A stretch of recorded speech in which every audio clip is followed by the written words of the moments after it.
믿음은 핑계를 대지 않는다. 믿음은 핑계를 대지 않는다라는 제목으로 말씀 전하겠습니다. 시편 59편의 이 제목을 보시면 사울이 사람을 보내어 다윗을 죽이려고 그 집을 지킨 때라고 기록하고 있습니다. 이것은 사무엘상 19장 11절에서 17절의 사건을 이 배경으로 하고 있습니다. 다윗이 전쟁에 나갈 때마다 승리를 거두고 또 많은 백성들에게 그 인정을 받는 것을 보고 이 사울의 마음에 이 질투심이 생기게 되고, 또 다른 편으로는 사울이 자신의 이 왕위의 이 자리까지 넘볼 수 있다라는 그런 이 두려움 때문에 이 다윗을 죽이려는 그러한 이 마음을 먹게 됩니다. 그래서 사울이 이 전령들을 이 다윗의 집에 보내서 그를 지키다가 아침에 이 다윗을 이렇게 죽이도록 하는데, 이때 다윗의 아내인 이 미갈이 그 사울 왕이 이 다윗을 죽이려는 것을 알고 오늘 밤에 피신하라고 합니다. 왜냐하면 내일 아침에 당신을 죽이려고 하니까 오늘 저녁에 피신해야지만이 당신은 살 수 있다라고 말하고 나서 자신이 이 섬기는 그런 우상을 이 침상에 누이고, 그리고 염수털로 엮인 것을 그 침상에 머리에 씌우고 그 의복으로 그것을 덮어서 마치 다윗이 이 침상에 누워 있는 것처럼 이렇게 위장하는 것을 이렇게 볼 수가 있습니다. 사울은 다시 이 전령들을 보내어서 그 다윗을 이렇게 잡으라고 하는데, 그 미갈이 이 다윗이 지금 병들어 누워 있기 때문에 오늘은 가지 못한다라고 말을 하고, 또 사울 왕이 전령들을 다시 보내서 이제는 그 침상채로 다윗이 병들어서 오지 못한다면 그 침상채로 다윗을 이렇게 데려오라라고 이렇게 말을 할 때에 결국은 이 미갈의 이 거짓말이 들통나게 됩니다. 그때 이 사울이 자신의 딸인 이 미갈 보고 왜 이렇게 자신을 속였냐고 이렇게 말을 할 때에 이렇게 하지 않으면 다윗이 자신을 죽인다고 하였기 때문에 어쩔 수 없이 그렇게 하였다라고 이렇게 말을 하는데, 이러한 이 사건을 배경으로 이 시편 59편의 이 내용을 이 다윗은 기록하고 있다는 것입니다. 3절 말씀해 보시면 다윗은 이러한 내용을 그대로 기록하고 있습니다. 그들이 나의 생명을 해하려고 엎드려 기다리고 강한 자들이 모여 나를 치려하오니 여호와여, 이는 나의 잘못으로 말미암음이 아니요 나의 죄로 말미암음도 아니다라고 고백하고 있다는 것입니다. 자신이 이 사울 왕에게 어떤 잘못을 해서 이 사울 왕이 자신을 죽이려고 하는 것이 아니다. 그리고 자신이 하나님 앞에 어떤 죄를 지었기 때문에 이러한 이 목숨의 위협을 받는 그러한 상황 가운데 있는 것도 아니다라고 말을 하고 있습니다. 건세 있는 자들이 몰래 숨어서 이 다윗의 생명을 노리고 있는데, 자신이 왜 이러한 이 고통을 당해야 하는지 도저히 이해할 수 없다라고 말을 하고 있습니다. 이에 대해서 3절 하반절 말씀해 보시면 이는 나의 잘못으로 말미암음이 아니요 나의 죄로 말미암음도 아니다라고 고백하고 있다는 것이죠.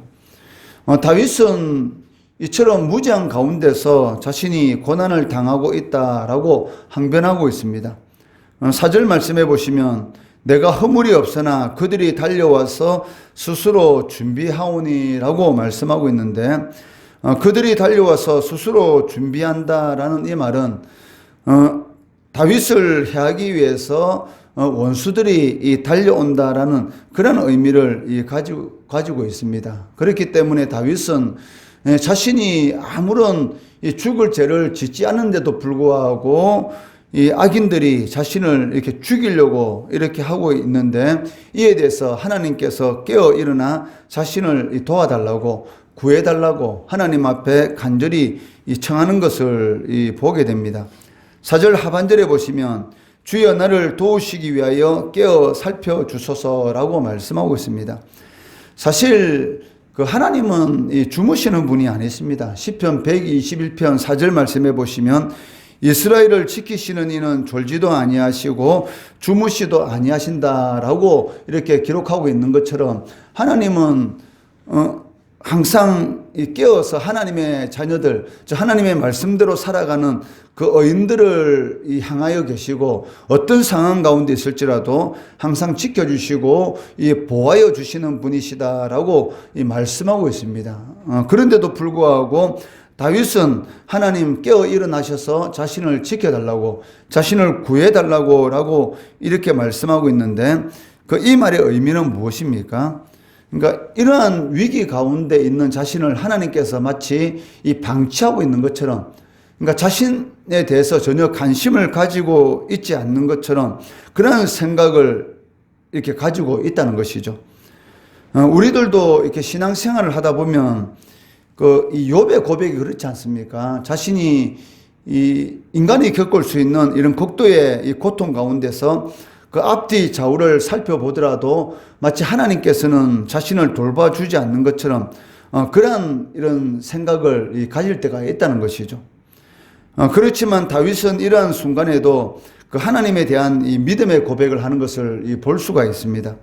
그 10절 말씀해 보시면 나의 하나님이 그의 인자심으로 나를 영접하시며 하나님이 나의 원수가 보응받는 것을 내가 보게 하리다 라고 고백하고 있다는 것이죠.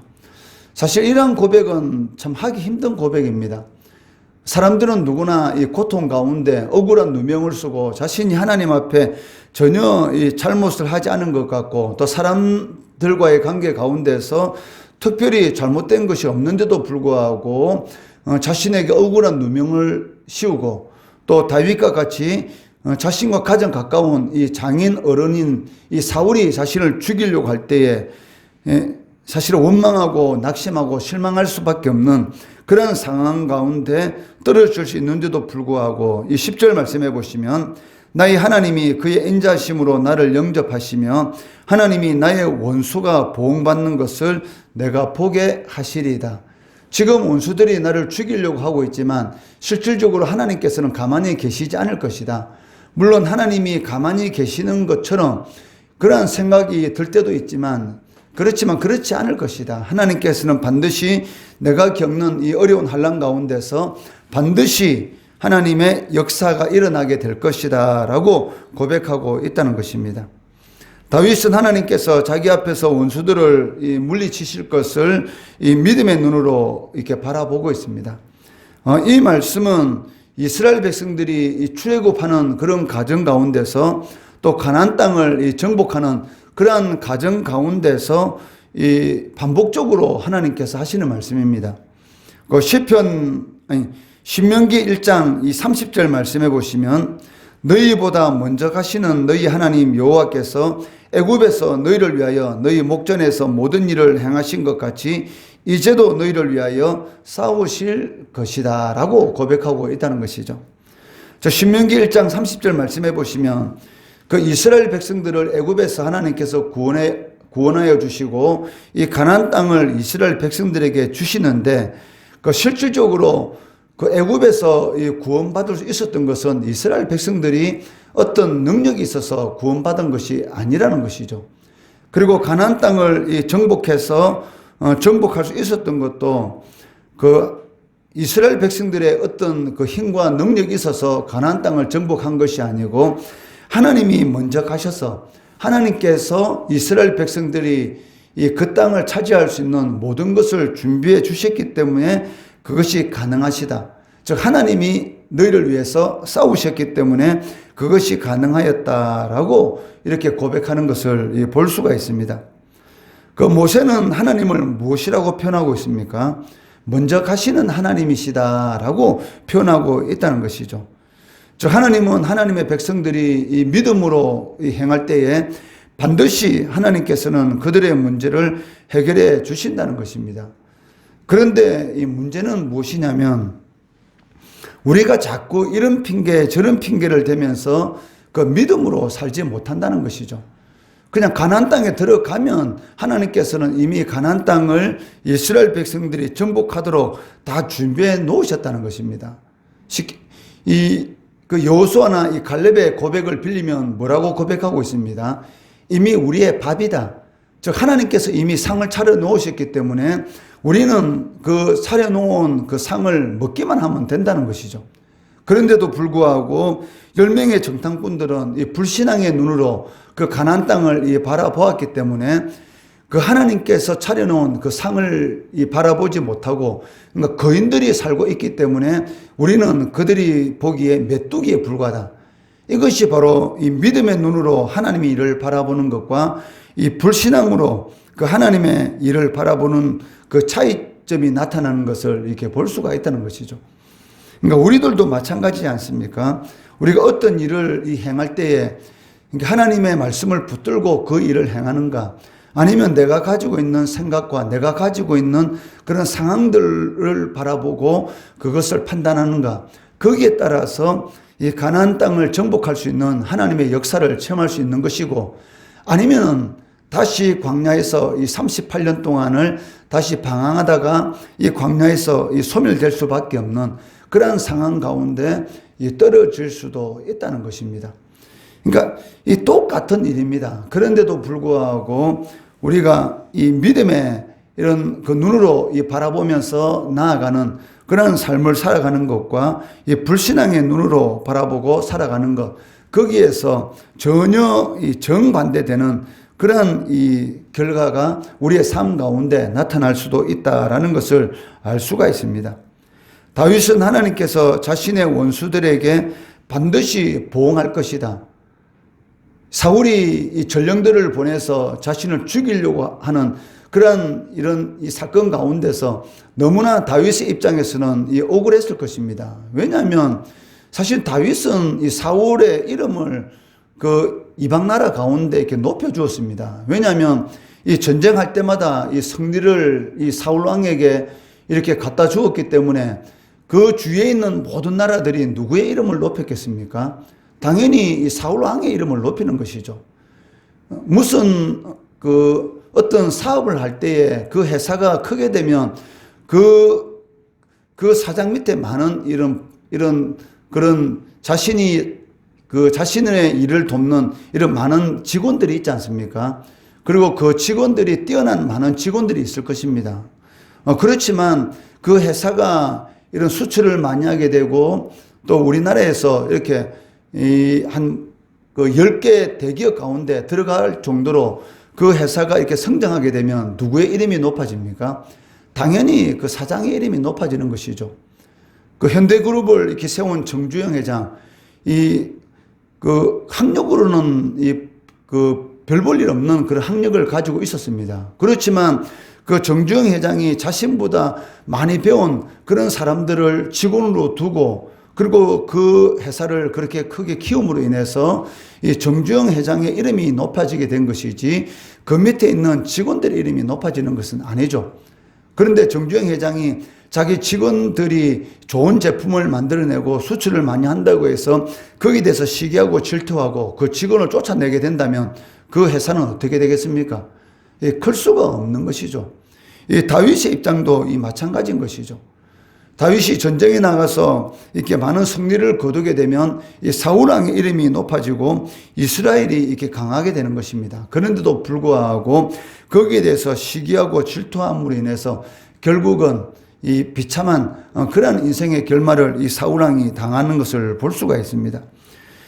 이 다윗은 그 억울한 일을 당하는 가운데서 하나님 앞에 간절히 기도합니다. 왜냐하면 자신이 행할 수 있는 그러한 많은 일들도 있었습니다. 다윗을 죽일 수 있는 그러한 기회들도 많이 있었지만 실질적으로 그렇게 하지 않고 하나님께 모든 것을 이렇게 맡기는 것을 이렇게 볼 수가 있다는 것이죠.